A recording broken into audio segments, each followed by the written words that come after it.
Christmas Eve had a way of making the cabin feel even smaller than it already was. I stepped inside for a final check before the rest of the crew came back, brushing the cold off my jacket as the door clicked shut behind me. The place was still, almost too still, with only the low hum of the high-voltage lines sinking through the walls like a steady, distant vibration. It felt normal enough, quiet enough, until my eyes hit the corner of the room. A cheap string of Christmas lights, the kind we kept around mostly as a joke, was glowing softly along the wall. The switch beside it was flipped down. Off. I crouched, tugged the plug out from the outlet, and waited. The lights held for a second, maybe two, before fading into darkness like someone had slowly turned a dimmer knob with deliberate control. I exhaled and moved on. The table near the back had a small metal bell, one of those tiny decorations people put on wreaths.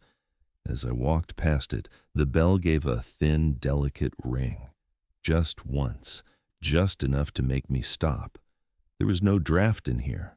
The cabin didn't breathe like that, but the sound died out so quickly it felt pointless to question. The Bluetooth speaker beside it caught my attention next. I touched the top out of habit, checking battery levels.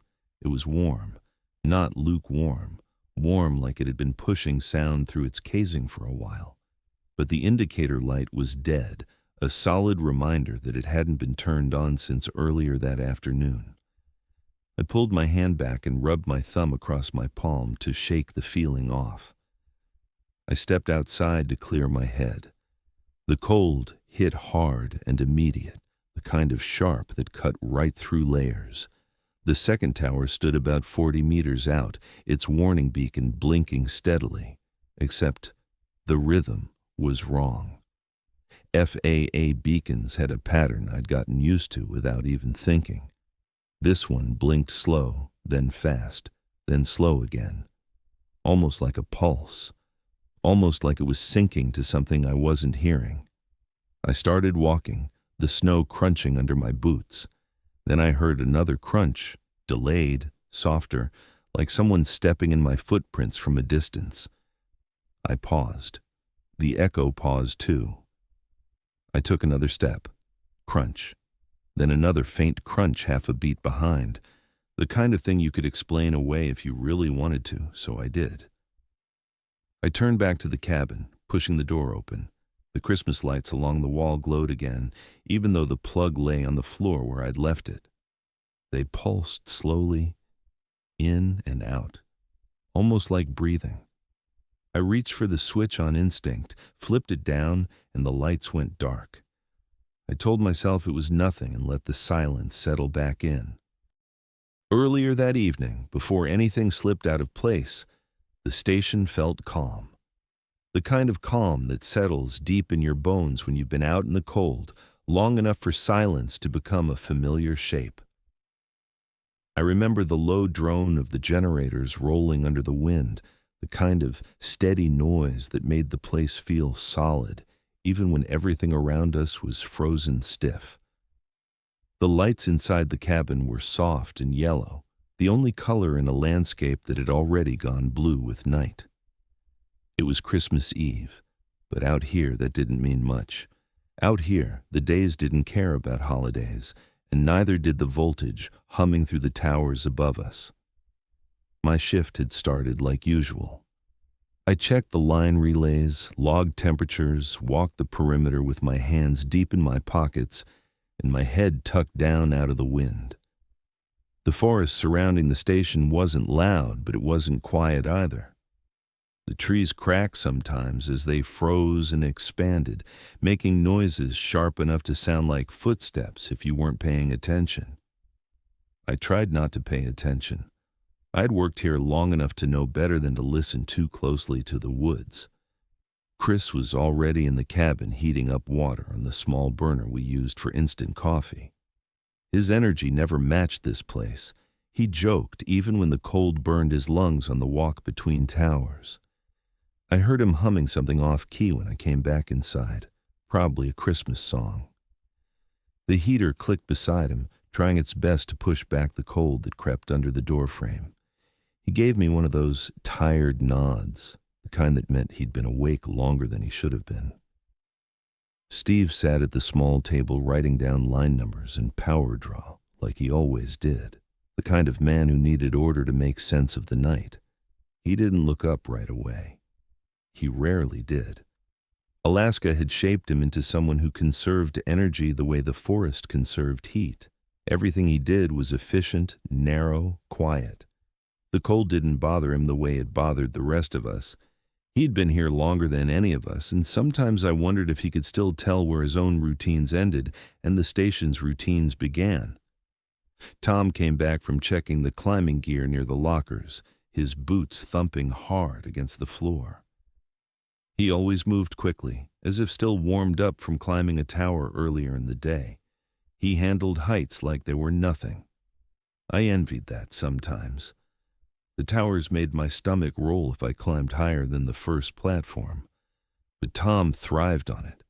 He said it made him feel awake. He said the cold was easier to handle when you climbed straight into it instead of hiding from it. I didn't agree, but I let him think I did. Gary was the last to come inside. He lingered outside longer than he needed to, the way he always did. He had a calm about him that worked like insulation. Nothing seemed to rush him, nothing rattled him. He moved with a kind of slow certainty that made the rest of us feel clumsy. When he shut the door behind him, the wind died instantly, leaving only the low hum of the voltage lines above our heads. That sound always found a way into the cabin, no matter how thick the walls were. We didn't have a real celebration planned, but Chris insisted we at least pretend. He said it made the cold easier to handle. He said it made the night feel less long. So he strung up a few LED lights in the corner, the cheap kind that never sat quite right against the wall. He found a half-crushed box of Christmas cookies someone had left behind last year and put it in the middle of the table like it meant something. And he set the Bluetooth speaker beside it, even though none of us planned on playing music out here where static fought its way through everything. The decorations looked out of place in the hard light of the cabin, but somehow that made them fit better. We weren't the kind of people who made things pretty. We were the kind who tried to make things tolerable, who tried to make isolation feel like routine. The lights flickered in soft reds and greens as we moved around the room, their reflections slipping across the metal cabinets and the frost-covered windows. The radio crackled a few times, nothing unusual, just static bending in and out as the wind shifted. But there was a moment, so quick I might have imagined it, when I thought I heard the faintest strain of a Christmas tune. It cut out before I caught more than a note. Chris didn't mention it, and neither did I. Strange things lived in radio static out here. We all learned to ignore them. The LED lights shifted into a different pattern without anyone touching the remote. They didn't blink wildly. They just changed, slow and subtle, drifting into a sequence that wasn't the one we picked. It didn't bother me at the time. The lights were cheap. They'd done it before. The speaker flickered its battery light, even though it had been charging all day. And the cabin warmed up a little too quickly, the heater humming louder than usual. The air felt thick for a few minutes, almost like too many people were inside, even though there were only 5 of us. I shook it off. Exhaustion made the night feel crowded sometimes. We poured a bit of cheap coffee into metal cups. We stood around the table with the LED lights painting faint colors across our jackets. Chris raised his cup with a grin, like he was trying to convince the room to cheer up. The rest of us followed out of habit more than anything else. We bumped cups gently, the sound flat against the insulated walls. For a second, I swear the cabin felt warmer. Not the heater kind of warm, but the kind that crawled along your skin from the inside, the kind that made you think someone else had walked in behind you. I looked toward the door without really knowing why. It was closed. The The wind pressed against it in slow, steady rhythms the way it always had. I told myself the night was normal. I told myself nothing was out of place. That was a few hours before everything slipped. We started cleaning up sometime after midnight, each of us slipping into the slow, tired motions that came after hours of cold work and cheap coffee. The LED lights in the corner had settled into a soft glow by then, and the speaker on the table sat quiet, its tiny battery light pulsing once every few seconds. The night felt stable again, almost comfortable, the way it sometimes did right before fatigue pushed us toward sleep. We moved around the cabin, picking up cups, brushing crumbs off the table, closing tool cases, shutting down the small burner. Someone turned off the speaker, someone else dimmed the cabin lights, and the place dropped into that half-dark stillness that signaled the end of the shift. Then the music stopped. It didn't fade. It didn't glitch. It just stopped mid-note, clean and sharp, like a cable had been cut somewhere beneath us. I didn't think much of it at first. Out here, electronics bowed to the cold in strange ways.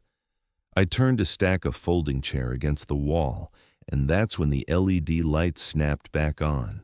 Not flickered, not glowed. Snapped. Bright and sudden, filling the corner with a sharp band of red and green that felt out of place in the dark cabin. Before any of us had time to comment, the Bluetooth speaker let out a strangled, metallic burst of distorted sound. 3 seconds. Maybe less, just enough to recognize the tune buried under the static. Jingle bells, crushed and slowed, like it was being dragged through water. The small metal bell on the table shook. It rang once, a single thin chime that echoed too clearly in the cramped room. None of us moved for a moment. Even Chris stopped mid-sentence, his mouth half open as he stared at the lights. The room felt tight, like something had leaned in close. Steve reached for the LED switch and tapped it off. The lights went dark again. Chris laughed softly, the kind of relieved laugh people use when something weird happens, but they want to pretend it's fine. His laugh triggered something. The LED lights blinked back on, flashing in perfect rhythm with the sound leaving his mouth. He froze. The lights froze with him. He let out a nervous bark of laughter, louder this time, and the lights surged in sync, a perfect mimicry, rising and falling with every breath he pushed out. We looked at each other, not in fear, but in that shared confusion workers get when equipment misbehaves in just the wrong way. Chris lifted his hand as if to test something, then lowered it again. His grin faded. Gary reached out and tapped the LED strip with one finger, and the lights dimmed back to a steady glow as if nothing had happened. We all went quiet at the same time. The cabin answered with a sound I'd never heard inside it before.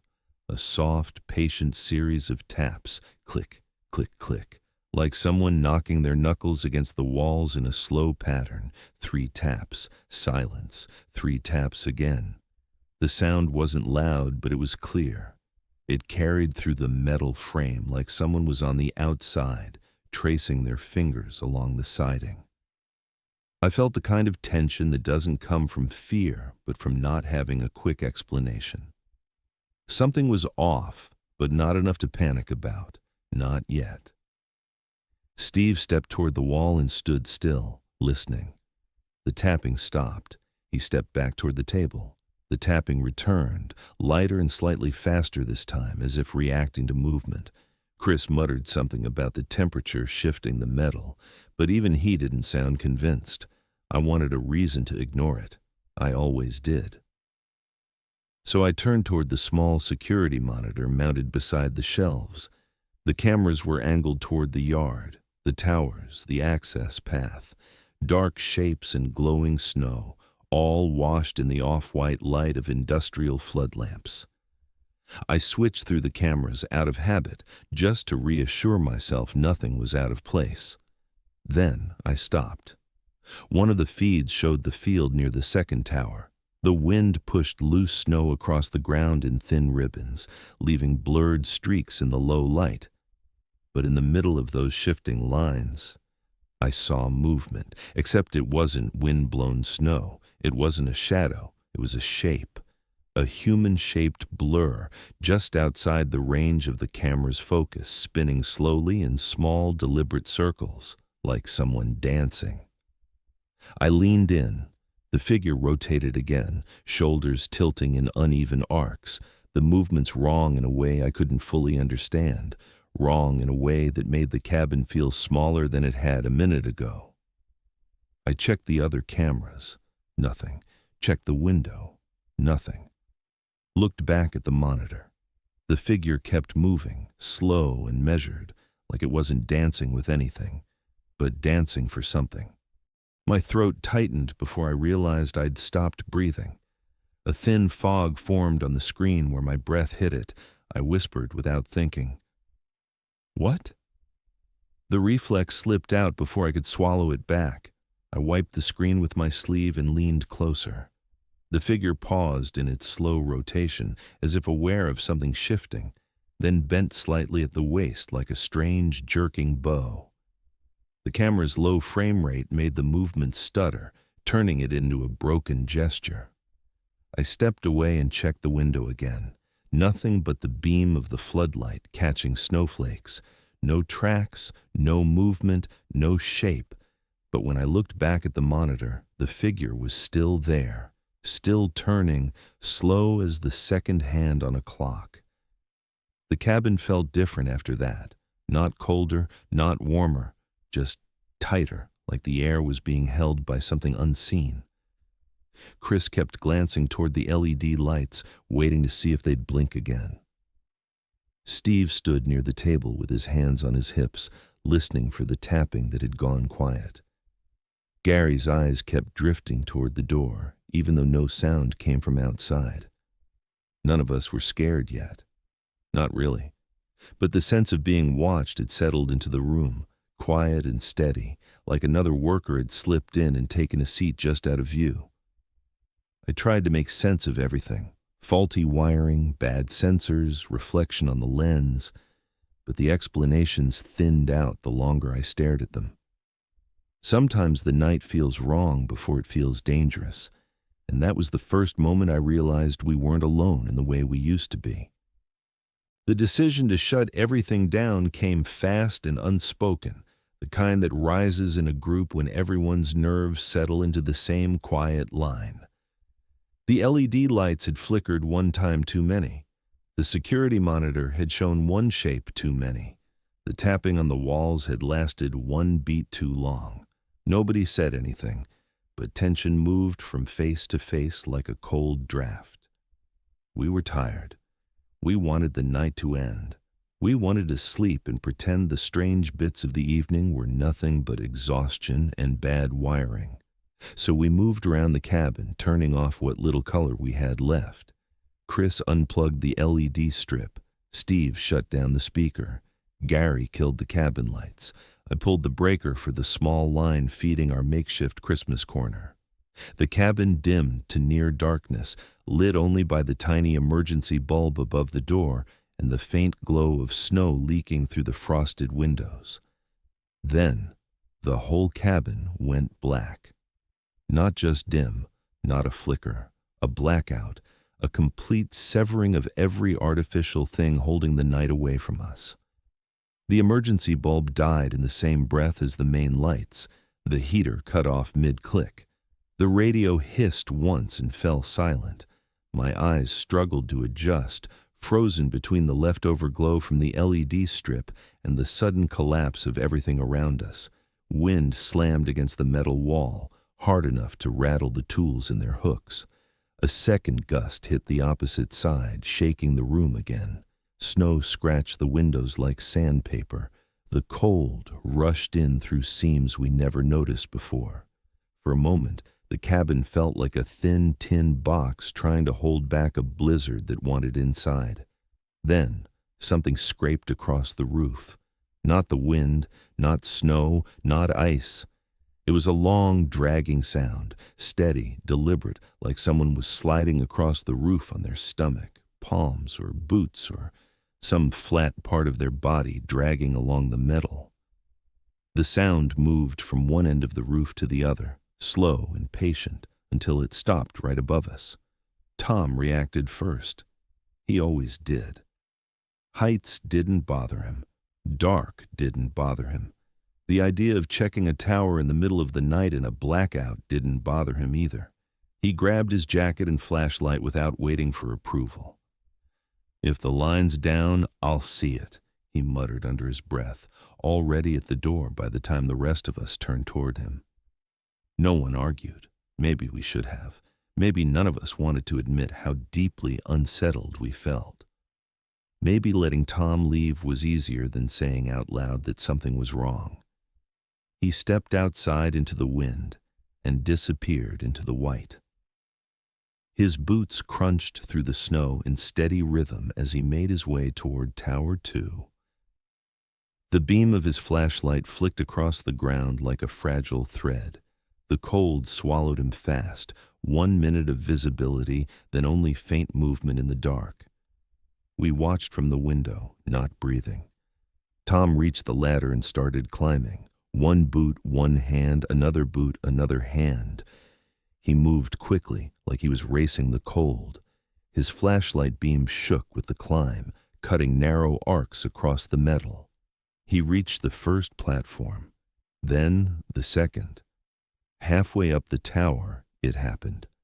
The cabin's Christmas lights, every last LED we'd unplugged, blasted on at full brightness.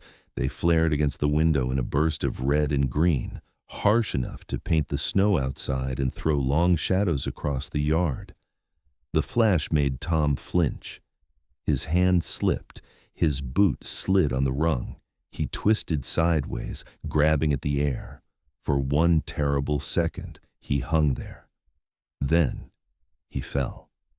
The sound was short, final, a dull collapse swallowed by snow. We didn't move, not one of us. Shock froze us deeper than the cold ever had. I didn't even remember breathing. It felt like the world had paused, like even the wind had choked quiet. Then the speaker roared. The Bluetooth speaker we had shut off hours ago exploded with distorted Christmas music at maximum volume. The cheap casing rattled with the force of it, vibrating against the table, pushing warped notes of jingle bells into every corner of the cabin. The room blared with noise so loud it felt physical, pressing against our ribs, against our skulls, against the frozen air. The cabin door slammed shut behind us, sealing with a heavy metallic thud. Gary ran to it and pushed the handle, locked. He shoved harder. Nothing. Steve grabbed the other handle. No movement. The door had never jammed before, not in all the nights we worked here. But now it sat welded shut by something we couldn't see. Then the pounding started. Something struck the wall from outside, hard, like a fist or a boot or a knee driving into the metal. Not once, but in a looping rhythm, circling the cabin from one side to the other. Slam, slam, slam, running along the outer edge, turning corners, picking up speed. The entire structure vibrated with each hit. Tools rattled. The heater shook on its base. Snow dusted from the rafters. It was circling us like an animal trying to get in. Chris screamed. A raw, panicked sound torn out of him without thinking. The pounding slowed, just by a fraction, not stopping, just shifting, as if it had paused to listen. I shouted. Pure reflex, not even words at first, just a sharp sound thrown into the chaos. The speaker's music blared under it, glitchy and warped, the rhythm impossible to follow. My voice hit some part of it anyway. The pounding stopped altogether. Silence fell for 1 thin second. We all froze, staring at the walls, the door, the window, the speaker shaking on the table. The music continued its distorted loop, but the pounding stayed gone. My heart hammered against my chest so hard it hurt. Then we made the mistake of going silent. No voices, no sound, no movement, just breath. The pounding came back twice as hard, slamming into the cabin with a violence that rattled screws loose from the frame. The sound circled faster, angrier, smashing into one wall, then another, then another. Steve's voice broke through the noise, shaking and hoarse. "Run!" The word didn't mean anything. There was nowhere to run. But hearing it out loud snapped something in us. We moved without plan or reason, stumbling around the room in blind instinct, bumping into each other, grabbing at the table, swaying with the music. Chris shouted nonsense. Gary clapped his hands together as hard as he could. Steve stomped his boots on the cabin floor. I forced myself to shout in rhythm with the glitching melody, matching the warped beats with whatever noise I could make. The pounding slowed. We didn't understand it yet, but we felt it. Every time one of us made noise, any noise, the attack softened. Every time someone laughed or yelled or clapped, the walls stopped shaking. So we pushed it. We danced, we shouted, we clapped until our palms stung. We moved like people trying to shake off freezing water, forcing our bodies to mimic joy we didn't feel. The speaker's warped jingle looped again and again, the same crushed notes, the same broken rhythm, as if encouraging us to keep going. Chris's feet slipped across the floor, his boots dragging, leaving streaks of dark red where the skin on his heels had torn open from stomping too hard. He didn't stop. If anything, he moved faster, fear pushing him more than strength. Gary clapped until the skin split along the edge of his thumb, bright blood spotting the floor. He winced, but didn't slow down. His eyes were wide and unfocused, fixed on some point that wasn't even in the room. I forced a smile so tight my cheeks locked. The muscles refused to relax, trembling uncontrollably as I tried to breathe through it. My voice cracked with every shout, my lungs burned, my throat felt raw, like I'd swallowed ice shards. The pounding outside faded into distant thumps, then softer thumps, then nothing. But the music kept blaring, lights flickered, the bell rang once, the speaker pulsed with heat, the cabin swayed with every forced movement we made. We understood then, not in words but in a sickening, deep instinct, that whatever circled us wanted one thing. It wanted the party to continue, not for a minute, not for an hour, not until we calmed down, forever. The pounding had stopped, but the music didn't. It blasted through the cabin in a warped, looping rhythm that drilled into our skulls. We didn't dare turn it off. We didn't dare touch anything that might suggest the night was ending. The four of us kept moving, stomping, clapping, shouting, laughing in raw, broken bursts. Anything to keep the atmosphere alive. Anything to keep whatever waited outside from coming back. It didn't take long for the truth to edge its way into our exhausted minds. Not spoken truth, not logical truth, just instinct pressed into our bones by fear and repetition. Every time the cabin slipped toward silence, something outside stirred. Every time our movements slowed, the air thickened as if pressure pushed against the walls. It was subtle at first, easy to chalk up to nerves, but the pattern built quickly and relentlessly, turning into something none of us could ignore. I felt it before I understood it, the way you feel cold before you see snow. My steps slowed for just a moment, my breath catching in my throat, and the cabin answered with a faint scrape along the siding. Not pounding, not violent, just a reminder, a warning. I forced myself back into motion, chest heaving with the effort of shouting another half-rhythmic sound into the air, trying to align myself with the warped melody tearing through the speakers. Chris's voice had almost disappeared. He didn't shout words anymore, just noise. Hoarse bursts of sound that scraped out of him like his throat was made of grit. His boots slapped weakly against the floor, his legs shaking under him with every pitiful step. He wasn't dancing anymore. None of us were. We were just moving in ways that felt close enough to movement. He clung to the table for balance, then let go, forcing himself upright so the cabin wouldn't fall back into silence. Gary swayed like a drunk, palms split open, clapping with torn skin and raw flesh that stained the floor with small red smears. He blinked slowly, like he was slipping in and out of consciousness, but every time his eyes started to close, something deep inside him jolted him awake again.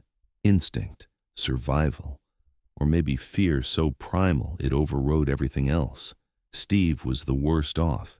He had always been steady, always composed, but now he shook like his bones were vibrating. He kept stomping with stiff, jerking motions that barely counted as movement, but the cabin accepted it enough to keep the walls quiet. Sweat froze across his hairline, turning to frost as soon as it hit the cold air. He muttered under his breath, not words, just sounds to keep the silence from creeping in. I tried to hold everything together, tried to lead them, tried to keep rhythm with the broken melody coming from the speaker. But my voice cracked every few seconds, my throat raw, my lungs scraping inside my chest like they were coated with ice. I laughed in shallow bursts to keep the air filled. I stomped until my legs burned. My hands shook so badly I could barely clap, but I kept going. We all did. The realization settled in slowly, layer by layer, as the cabin rocked with our forced celebration. It wasn't subtle. It wasn't hidden. It didn't need interpretation. It lived in the pattern we'd fallen into without meaning to. We had become its entertainment. Every forced laugh became another second of safety. Every stomp was a bargain. Every clap was another desperate plea. Every ragged breath bought us a moment of quiet outside. It didn't want to kill us. It wanted us aware, awake, moving, alive enough to celebrate, alive enough to keep it entertained. No one said it out loud, not until Steve collapsed to his knees. He caught himself on the edge of the table, his breath wheezing out in shallow, painful gasps. His face twisted, not from fear, but from the absolute strain of keeping his body in motion long past its limits. He looked up at me through bloodshot eyes, every muscle in his face tight with exhaustion and understanding. His voice cracked, barely a whisper dragged through shattered vocal cords. "It doesn't want us dead." The words hit harder than the pounding ever did. Not dead meant alive. Alive meant moving. Moving meant dancing, singing, clapping, laughing, keeping the fragile imitation of a Christmas celebration alive until something else told us to stop. We understood the rule now. The moment the truth settled into us, the air shifted again. A faint press against the cabin walls, a soft scrape near the door, not threatening, just testing, waiting. As if the thing outside wanted to make sure we hadn't misunderstood, that we weren't thinking of stopping, that we weren't thinking of resting. Chris stumbled and nearly collapsed. The music faltered for a second, the speaker buzzing with static like a garbled warning. The cabin answered with a low groan of shifting metal. I grabbed Chris by the arm and shoved him back into motion, my own legs shaking under me. Gary forced his body upright again, clapping with the last strength he could gather. Steve hauled himself back to standing, every motion stiff and jerking. We had no choice. We couldn't escape. Even if the door had opened, the snow road outside was a death sentence in the middle of the night. And the one time Gary even moved toward the exit, the pounding returned instantly. Harder, closer, angry. The door rattled on its hinges like something had slammed into it with full weight. He backed away, hands trembling, and the pounding stopped. The warning was clear enough. We weren't leaving. We weren't hiding. We weren't meant to do anything except continue the celebration until sunrise. So we fell into a rhythm, a sick, desperate rhythm that barely held the night at bay. I yelled the beats to them, not words, not orders, just the motions. Stomp here, clap there, laugh now, breathe, breathe, breathe. My voice trembled with every sound. My body failed in small pieces, knees buckling, shoulders jerking, jaw locking, but I forced it through. I became a metronome, broken but still ticking, trying to lead the others through the longest hours of our lives. The music distorted harder, dragging the notes like it was running out of strength or interest. But the rhythm stayed loud enough for us to cling to. We matched it however we could. Not well, not gracefully, just enough to keep the air moving. Minutes blurred, then hours. Time stretched into a tight, suffocating thing. We moved through it like puppets pulled by frayed strings. There were moments when my vision faded to white around the edges, moments where the world tilted, moments where everything inside me begged to stop, to drop, to collapse into the cold and let silence take me. But every time my motions slowed, the cabin groaned or the wall clicked or the air felt heavier, and fear jolted me back into movement. At some point, I realized I couldn't hear the music anymore, not because it stopped, but because my body had gone too far. My ears rang, my head pounded, my heartbeat drowned out everything, yet my feet still moved, my hands still clapped, my jaw still forced grotesque half-laughs into the air. I didn't need the music to keep the rhythm. My body remembered it, my fear remembered it. The others kept moving too, slower, shakier, almost unconscious, but still moving. The entity didn't care about form. It cared about motion, about sound, about life imitating celebration long past the point where celebration meant anything. We had become the music. We had become the lights. We had become the decorations in a party that refused to die.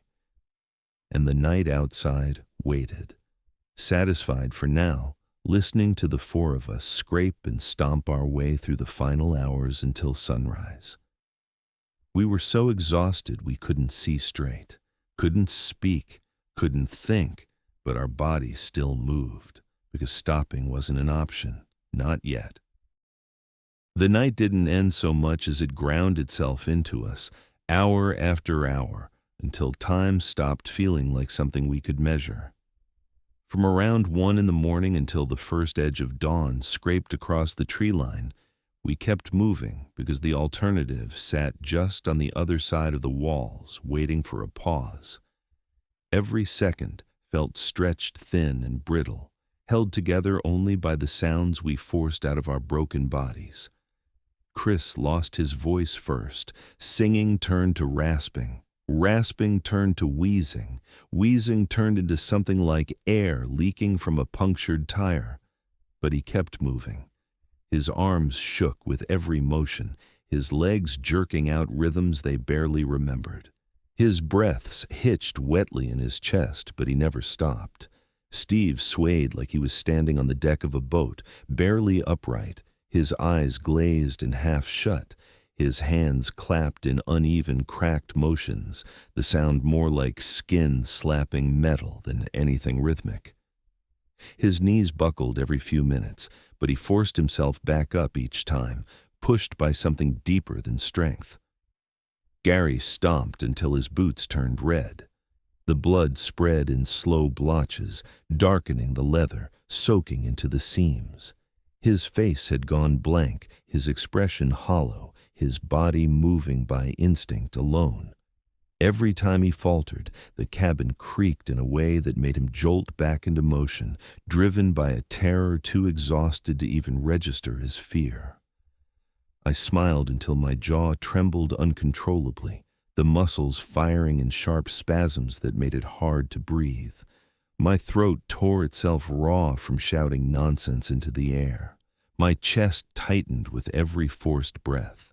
I drifted in and out, vision blurring at the edges, but I kept the rhythm alive. I had to. If I slowed, I felt the air shift. If I stopped, I felt something lean close to the walls. If I let myself collapse, I knew it would come back. So we kept going. And the night kept listening. Sometime after 8, a faint glow touched the tops of the frozen trees. It wasn't warm, it wasn't bright, just a thin smear of light that broke the edge of the endless winter dark. And the moment it appeared, the cabin changed. The speaker cut off. The flickering lights died. The pressure in the air lifted like a hand had been slowly unwrapped from around the cabin. The door eased open with a soft metallic sigh, as if it had never been locked at all. Then our bodies gave out. No dramatic collapse, no gasps, no final bursts of motion, just a quiet, collective fall.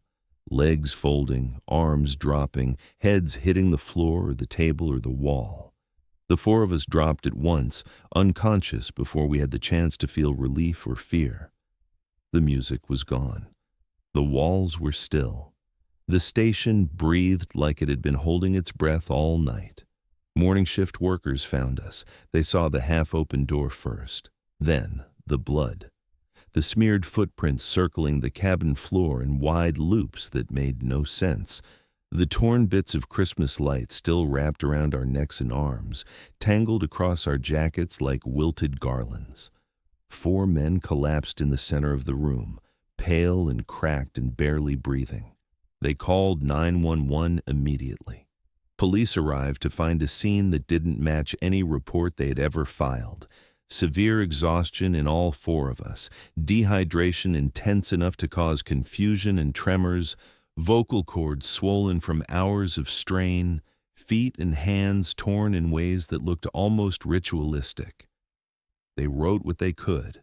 They ignored the parts they couldn't explain. I woke up in the hospital sometime that afternoon. The room felt too bright, too clean, too warm. My vision swam, my body throbbed, every muscle felt bruised. I tried to speak, but nothing came out. My throat burned like someone had scraped it raw. For a few seconds, I thought everything was normal again, that maybe the night had been some fevered stretch of exhaustion and cold and panic. But then I heard it, soft, almost gentle, a faint click, click, click from somewhere near the wall, not loud, not constant, just enough. I turned my head, slow and heavy, and saw a Christmas LED strip mounted above the curtain rail, a leftover decoration the hospital hadn't bothered to take down yet. It glowed softly, a weak blue pulse that repeated in steady intervals. It took me a minute to realize it wasn't random. It matched the rhythm of my heart monitor, beat for beat, pulse for pulse, breathing with me. My breath caught, my chest tightened. The monitor beeped faster. The lights pulsed faster with it. I swallowed against the dryness in my throat and let the truth sink in, cold and heavy, settling into me like the first shadow of another long night. A single whisper scraped out of me. It didn't stay there.